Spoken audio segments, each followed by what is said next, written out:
উৎসবমুখর পরিবেশে সারা দেশে ঈদ উদযাপন। জাতীয় ঈদগাহে সর্বস্তরের মানুষের নামাজ আদায়, মুসলিম উম্মার সমৃদ্ধি কামনা। ঈদের দিনে ঐক্যবদ্ধ বাংলাদেশ করার অঙ্গীকার প্রধান উপদেষ্টার। জনগণের প্রত্যাশা পূরণ করবে সরকার, আশা মির্জা ফখরুলের। হাসপাতালের বিছানায় শুয়ে গণ অভ্যুত্থানে আহতদের বিবর্ণ ঈদ। দেশ থেকে দূর হয়নি বৈষম্য, ন্যায্য অধিকার প্রতিষ্ঠার দাবি সবার।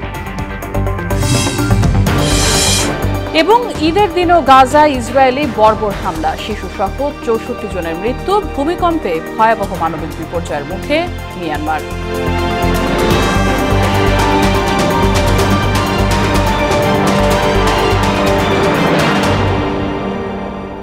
আসসালামু আলাইকুম, ঈদ মোবারক। সবাইকে মোহনা সংবাদে স্বাগত। শুনছিলেন শিরোনাম, পুরো সংবাদের সঙ্গে আছে রাশিদা সুলতানা রিঙ্কু। বিস্তারিত। ধর্মীয় ভাবগাম্ভীর্য ও উৎসাহ উদ্দীপনায় জাতীয় ঈদগাহ ময়দানে অনুষ্ঠিত হয়েছে দেশের প্রধান ঈদ জামাত। এতে অংশ নেন প্রধান উপদেষ্টা, উপদেষ্টা পরিষদের সদস্য সহ উচ্চপদস্থ সামরিক বেসামরিক কর্মকর্তারা। এ সময় ঐক্যবদ্ধ দেশ করার অঙ্গীকার করেন প্রধান উপদেষ্টা। নামাজের পর বিশেষ মোনাজাতে বিশ্ব মুসলিম উম্মাহ ও দেশের কল্যাণ কামনা করা হয়। বিস্তারিত জানাচ্ছেন এমআর আসাদ। জাতীয় ঈদগাহে প্রধান ঈদ জামাত ছিল সকাল 8:30টায়, কিন্তু জামাতে অংশ নিতে ভোর থেকেই রাজধানীর বিভিন্ন প্রান্ত থেকে মুসল্লিরা সারি বেঁধে অপেক্ষায় ছিলেন মূল সড়কে।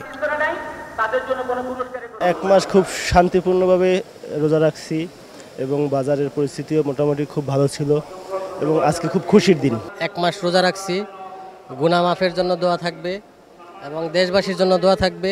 পরনে নতুন পোশাক আর জায়নামাজ হাতে পরিবারের সদস্যদের নিয়ে জামাতে নামাজ পড়তে আসেন মুসল্লিরা। পবিত্র এই দিনে প্রত্যাশা নতুন প্রজন্মের জন্য নতুন আগামীর। দীর্ঘ এক মাস সিয়াম সাধনার পর মুসল্লিরা জড়ো হয়েছেন জাতীয় ঈদগাহ ময়দানে। গাজা, ইয়েমেন সহ বিশ্বের নিপীড়িত মুসলমানদের লাঞ্ছনা ও দুর্ভোগের দিন শেষ হবে, এমন কামনা সবার।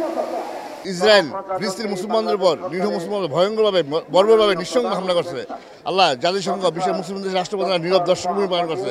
আল্লাহ তোমার কুদরত দিয়ে এদের হেফাজত করে, এই দোয়া করছে আল্লাহর কাছে। মুসলমানরা ভালোভাবে জীবনযাপন করতে পারে, গাজার বাসিন্দারা জীবনযাপন করতে পারে। ফিলিস্তিনের যে বর্বর যে একটা গজব হচ্ছে, ওটা যেন একদম প্রতিকার হয়, আমরা মন থেকে দোয়া করব। জাতীয় ঈদগাহে ঈদের নামাজ আদায় করেন প্রধান উপদেষ্টা ডক্টর মোহাম্মদ ইউনূস সহ বেশ কয়েকজন উপদেষ্টা। এ সময় ঐক্যবদ্ধ দেশ গড়ার প্রত্যয় জানান প্রধান উপদেষ্টা। আজকের দিনে আমরা প্রার্থনা করি, যেই নৈকট্য আজকের দিনে আমরা শুরু করলাম, জাতির জন্য যেন স্থায়ী হয়, আমরা যেন একটা ঐক্যবদ্ধ জাতি হিসেবে সামনে এগিয়ে যেতে পারি। নামাজের পর সব বয়সের মুসল্লিরা কোলাকুলি করে ঈদের শুভেচ্ছা বিনিময় করেন। জানান দোয়া করেছেন দেশ ও মুসলিম উম্মার সমৃদ্ধির জন্য। সহমর্মিতা, পরস্পর ভ্রাতৃত্ববোধ এবং সৌহার্দ্যবোধের মাধ্যমে দেশের জন্য একটি শান্তি বিরাজ করে, এই আল্লাহর কাছে আমাদের এই কামনা। এবং সবাই একত্রিত হয়ে দেশের জন্য, পরিবারের জন্য, সমাজের জন্য কাজ করতে পারি, এই দোয়া থাকলো। পবিত্র রমজানের শিক্ষা সামনের দিনগুলোতে পাথেয় হয়ে কল্যাণের দিকে নিয়ে যাবে মুসলিম বিশ্বকে, এমনটাই প্রত্যাশা সবার। এমআর আসাদ, মোহনা সংবাদ, ঢাকা। প্রধান উপদেষ্টা ডক্টর মোহাম্মদ ইউনূস বলেছেন, ঈদের দিন সবাইকে আপন করে নেয়ার দিন, দূরত্ব ভুলে সমাজকে ঐক্যবদ্ধ করার দিন। কারণ ঐক্যবদ্ধ হলে নতুন বাংলাদেশ গড়ে তোলা সম্ভব। বিকেলে তেজগাঁয়ে প্রধান উপদেষ্টার কার্যালয়ে বিভিন্ন শ্রেণী পেশার মানুষের সঙ্গে ঈদ শুভেচ্ছা বিনিময় অনুষ্ঠানে তিনি এসব কথা বলেন।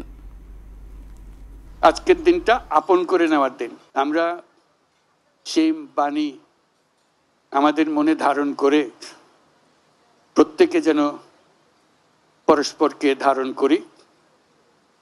যত রকম দূরত্ব ছিল সেই দূরত্ব থেকে আমরা সরে আসতে পারি। এটি সমাজের মঙ্গল, যে কোনো সমাজের মঙ্গল। সেই সমাজের মঙ্গল আমরা যেন আগ্রহ সহকারে নিজেদের মধ্যে আত্মস্থ করতে পারি। সেই জন্য এবারের ঈদ অত্যন্ত গুরুত্বপূর্ণ ঈদ। অন্তর্বর্তী সরকার জনগণের কাছে দেয়া প্রতিশ্রুতি পূরণ করবে বলে আশা করেছেন বিএনপি মহাসচিব মির্জা ফখরুল ইসলাম আলমগীর। গত 15 বছর ধরে চলা ভোটের অধিকার পুনঃপ্রতিষ্ঠায় সংগ্রাম সফল হবে বলেও জানান তিনি। আর ফ্যাসিবাদের পুনরুত্থান রোধে সবাইকে সজাগ থাকার আহ্বান জানিয়েছেন দলের ভাইস চেয়ারম্যান আহমেদ আজম খান। ঈদ উল ফিতর উপলক্ষে বিএনপির প্রতিষ্ঠাতা জিয়াউর রহমানের সমাধিতে শ্রদ্ধা নিবেদন শেষে এসব কথা বলেন তারা। আরও জানাচ্ছেন হুমায়ুন কবির। পবিত্র ঈদ উল ফিতরের দিন বিএনপির প্রতিষ্ঠাতা জিয়াউর রহমানের সমাধিতে দলের নেতাকর্মীদের নিয়ে ফাতিহা পাঠ ও ফুলেল শ্রদ্ধা জানান দলটির মহাসচিব মির্জা ফখরুল ইসলাম আলমগীর। ফেসিবাদ মুক্ত বাংলাদেশে উন্মুক্ত পরিবেশে ঈদ করতে পেরে স্বস্তি জানান বিএনপির ভাইস চেয়ারম্যান আহমেদ আজম খান। ফ্যাসিবাদের সময়কার ঈদ বড় নির্যাতনের ঈদ ছিল, আর এখন মুক্ত বাংলাদেশের ঈদ হলো আনন্দের ঈদ। এই আনন্দের ঈদের দিনে আমি বলবো যে আগামী দিনে যাতে আর কোনো দিন ফ্যাসিবাদ ছোবল মারতে না পারে, আমাদের গণতন্ত্রের অগ্রযাত্রা আমরা যেন অতি দ্রুত শুরু করতে পারি। পরে গণমাধ্যম কর্মীদের সঙ্গে কথা বলেন বিএনপি মহাসচিব। এই সময় বিএনপির পক্ষ থেকে দেশবাসীকে পবিত্র ঈদ উল ফিতরের শুভেচ্ছা জানিয়ে বেগম খালেদা জিয়ার সুস্থতার জন্য সবার কাছে দোয়া চান তিনি। আমরা আজকের এই পবিত্র ঈদ উল ফিতরের দিনে প্রত্যেকটি বাংলাদেশি মানুষ যেন আনন্দের সঙ্গে উদযাপন করতে পারে সেই প্রার্থনা করছি, দোয়া চাইছি আমাদের দেশের বেগম খালেদা জিয়া সুস্থ হয়ে অবিলম্বে আমাদের দেশের মধ্যে ফিরে আসেন। আল্লাহ তাআলার কাছে এই দোয়া চাইছি যে আমাদের নেতা তারেক রহমান তিনি যেন অতি শীঘ্র আমাদের মাঝে ফিরে আসেন। 15 বছর ধরে চলা ভাত ও ভোটের অধিকার প্রতিষ্ঠার সংগ্রামে সফলতাও কামনা করেন বিএনপি মহাসচিব। অন্তর্বর্তীকালীন সরকার জনগণের কাছে তাদের যে প্রতিশ্রুতি সেই প্রতিশ্রুতি তারা পালন করবেন। হুমায়ুন কবির, মোহনা সংবাদ, ঢাকা। হাসপাতালের বিছানায় শুয়ে এবার বিবর্ণ ঈদ পালন করছেন জুলাই আগস্ট গণ অভ্যুত্থানের আহতরা। তাদের চাওয়া আর যেন কোনোদিন দেশে ফ্যাসিবাদের জন্ম না হয়। দেশ থেকে এখনও বৈষম্য দূর হয়নি জানিয়ে আহতরা তাদের ন্যায্য অধিকার প্রতিষ্ঠার দাবি জানান। ঈদের দিন আহতদের খোঁজ খবর নেন ঢাকা মহানগর উত্তর বিএনপির আহ্বায়ক আমিনুল হক। তানজিদ ভুঁইয়ার প্রতিবেদন। জুলাই আগস্ট গণ অভ্যুত্থানে বাংলাদেশে 1400 জনেরও বেশি মানুষকে হত্যা করা হয়েছে। সে সময় আহত হন কয়েক হাজার মানুষ। আহতদের অনেকে বাংলাদেশের নিরাপত্তা বাহিনীর হাতে গুলিবিদ্ধ হন বলেও এক প্রতিবেদনে জানায় জাতিসংঘ। গণঅভ্যুত্থানের 8 মাস পেরিয়ে গেলেও এখনো অনেকের দিন কাটছে হাসপাতালের বিছানায়। তাই তো পবিত্র ঈদুল ফিতরে চক্ষু বিজ্ঞান হাসপাতাল ও পঙ্গু হাসপাতালে এমন অনেককে দেখা গেল ধূসর ঈদ উদযাপন করতে। তাদের একটাই দাবি, দ্রুত ভোটের মাধ্যমে জনগণের সরকার প্রতিষ্ঠিত হোক। রাষ্ট্রীয় একটা বাহিনী আর যেন কোনো মানুষকে হত্যা করা এগুলা যেন আর না হয়। এতটা কষ্ট পাইতাম না। সমন্বয়ক উপদেষ্টা ওনারা ঠিক আছে আমাদের ঠিকঠাক মতো খোঁজখবর নিত। হাসিনার দোষরদের এমন কোনো বিচার দেওয়া হোক যা পুরা বিশ্ব দেখে। চোখ হারানো আহতদের দাবি, দেশে যেন আর কোনোদিন ফেসিবাদের জন্ম না হয়। দেশে এখনো বৈষম্য দূর হয়নি জানিয়ে আহতরা তাদের ন্যায্য অধিকার প্রতিষ্ঠার দাবিও জানান। আজকে আমাদের ফ্যামিলি নিয়ে আমার থাকার কথা ছিল, আমি সেই জায়গায় আমি হসপিটালে। ফেসিবাদের বৈষম্যের এরিয়া যাতে বিচার হয় এই দেশে। জুলাই ফাউন্ডেশন না, এটা হলো একটা সিটার ফাউন্ডেশন। আহতদের চিকিৎসায় হাসপাতাল কর্তৃপক্ষ সব সময় সচেষ্ট বলে জানিয়েছেন এই চক্ষু বিশেষজ্ঞ। তো রেটিনার চিকিৎসাটা তো একদম কিউরেবল না আর কি, একটু কারো কিছু ইমপ্রুভ করছে, কারো সেই মাসে এর চেয়ে বেশি খুব একটা ইমপ্রুভ করা এই মুহূর্তে আর সম্ভব না আর কি। এ সময় গণ অভ্যুত্থানে আহতদের সঙ্গে ঈদ শুভেচ্ছা বিনিময় করেন মহানগর উত্তর বিএনপির আহ্বায়ক আমিনুল হক। তিনি জানান, ভোটের মাধ্যমে সরকার গঠন করতে পারলে জুলাই বিপ্লবে আহতদের রাষ্ট্রীয় স্বীকৃতি দেবে বিএনপি। আহতদেরকে আমরা ভবিষ্যতে ইনশাআল্লাহ বিএনপি যদি এদেশের জনগণের ভোটে নির্বাচিত হয়, ইনশাআল্লাহ আমরা তাদেরকে রাষ্ট্রীয় মর্যাদা, রাষ্ট্রীয় স্বীকৃতি দেওয়া হবে। গণহত্যার সঙ্গে জড়িতদের দ্রুত আইনের আওতায় এনে দৃষ্টান্তমূলক শাস্তির দাবি জানান আমিনুল হক। জুলাই গণঅভ্যুত্থানে হাজারো ছাত্র জনতার মধ্যে এখনো হাসপাতালের বিছানায় অনেকে। পবিত্র ঈদুল ফিতরের দিনে তাদের দাবি, রাষ্ট্র যেন তাদের প্রাপ্য সম্মানটুকু দেয়। রাজধানীর পঙ্গু হাসপাতাল থেকে তানজিদ ভুঁইয়া, মোহনা সংবাদ, ঢাকা। ঈদের ছুটিতে রাজধানীর বিনোদন কেন্দ্রগুলোতে দর্শনার্থীদের উপচে পড়া ভিড়। পরিবার পরিজন নিয়ে সবাই যেন ছুটে গিয়েছেন পছন্দের বিনোদন কেন্দ্রে। মিরপুর চিড়িয়াখানায় তাই দেখা মিলল একই চিত্র। পশু পাখিদের সঙ্গে আনন্দ ঘন সময় কাটাতে পেরে খুশি দর্শনার্থীরা। আরও জানাচ্ছেন সুরায়া মুন্নি। ঈদের দিনে দর্শনার্থীদের পদচারণায় মুখর মিরপুর চিড়িয়াখানা। শিশুরা বাবা মা আর স্বজনদের হাত ধরে এসেছে পশু পাখির সঙ্গে সময় কাটাতে। পছন্দের পশু পাখি দেখে রীতিমতো উচ্ছ্বসিত তারা। ঘোড়ায় উঠেছি, ট্রেনে উঠেছি, হাতি দেখছি, বাঘ দেখছি, খুব ভালো লাগছে, অনেক মজা হয়েছে, অনেক কিছু দেখছি আমরা। ঈদ আনন্দ ভাগাভাগি করতে পরিবার পরিজন নিয়ে চিড়িয়াখানায় আসতে পেরে খুশি অভিভাবকরাও। প্রতি বছরের চেয়ে এই বছরটা আমার কাছে অন্যরকম মনে হচ্ছে, অতিরিক্ত ভিড়টা এবার নাই। বাচ্চাদেরকে সকল প্রাণী দেখালাম, সার্বিক অবস্থা পরিষ্কার পরিচ্ছন্ন, নতুন নতুন পশু পাখি সবকিছু আছে। তারপরে যে জাদুর ঘরেও অনেক কিছু উন্নতি করছে, অনেক কিছু অনেকভাবে গ্রাস করে রাখছে। কখনো চিড়িয়াখানা আসি নাই, আমাদের এই দৃশ্যটা দেখে আমি অনেক ভালো লাগছে। দেখতে সবচেয়ে বেশি ভালো লাগছে হচ্ছে জলহস্তি, হরিণ, তারপরে হচ্ছে জিব্রা। ঈদের ছুটিতে চিড়িয়াখানায় প্রতিদিন লক্ষাধিক দর্শনার্থী সমাগম ঘটবে, তাই সেভাবে প্রস্তুতি নেয়ার কথা জানালেন প্রতিষ্ঠানটির বৈজ্ঞানিক কর্মকর্তা। ঈদ উপলক্ষে প্রচুর দর্শক সমাগম ঘটে, সেই হিসেবে আজকে প্রায় 40 থেকে 45 হাজার লোক চিড়িয়াখানায় এসেছে ধারণা করেছি। আগামী দিন থেকে লক্ষাধিক লোকের সমাগম ঘটবে আমরা আশা করি। প্রতিদিন চিড়িয়াখানা খোলা থাকবে সকাল 9টা থেকে সন্ধ্যা 6টা পর্যন্ত।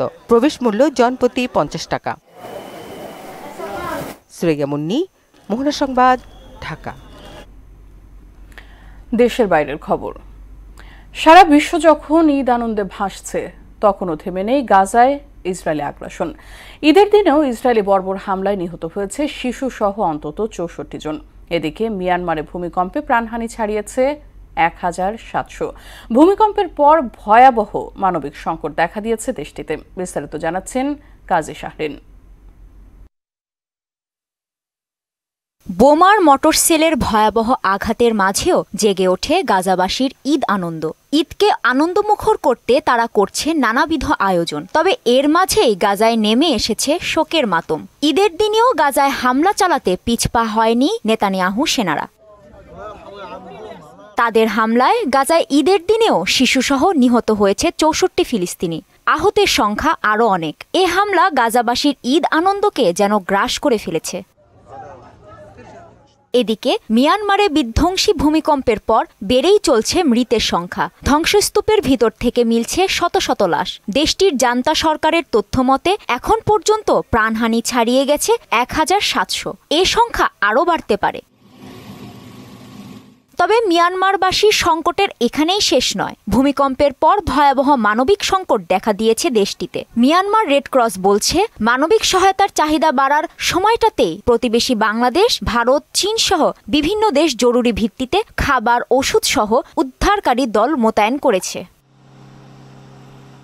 অন্যদিকে ইরান ও যুক্তরাষ্ট্রের মধ্যকার উত্তেজনা দিন দিন বেড়েই চলেছে। চিঠি চালাচালির পর এবার সোজা হুমকি দিয়ে বসলেন মার্কিন প্রেসিডেন্ট ডোনাল্ড ট্রাম্প। ইরান যদি পারমাণবিক কর্মসূচি নিয়ে ওয়াশিংটনের সঙ্গে চুক্তি না করে, তবে দেশটিতে বোমা হামলা ও দ্বিতীয় নিষেধাজ্ঞার হুমকি দিয়েছেন ট্রাম্প। কাজী শাহরিন, মোহনা সংবাদ। খেলার খবর। ঈদ উৎসবের বাঁধভাঙা আনন্দ ছুঁয়ে গেছে দেশ বিদেশের ক্রীড়াঙ্গনেও। বিশেষ দিনটি সবার জন্য আনন্দ, শান্তি ও সুখ বয়ে আনুক। সমর্থকদের জন্য ভালোবাসার এমন বার্তা দিয়েছেন বাংলাদেশ জার্সিতে অভিষেক হওয়া ফুটবলার হামজা দেওয়ান চৌধুরী। শুভেচ্ছা জানিয়েছেন বাংলাদেশ দলের অধিনায়ক জামাল ভুঁইয়াও। এদিকে ঈদ উৎসবে শুভেচ্ছা জানিয়েছেন ক্রিস্টিয়ানো রোনালদো, তামিম ইকবাল, নাজমুল হোসেন শান্তরাও। শেষ করব সংবাদ, তবে যাবার আগে শিরোনামগুলো আরও একবার।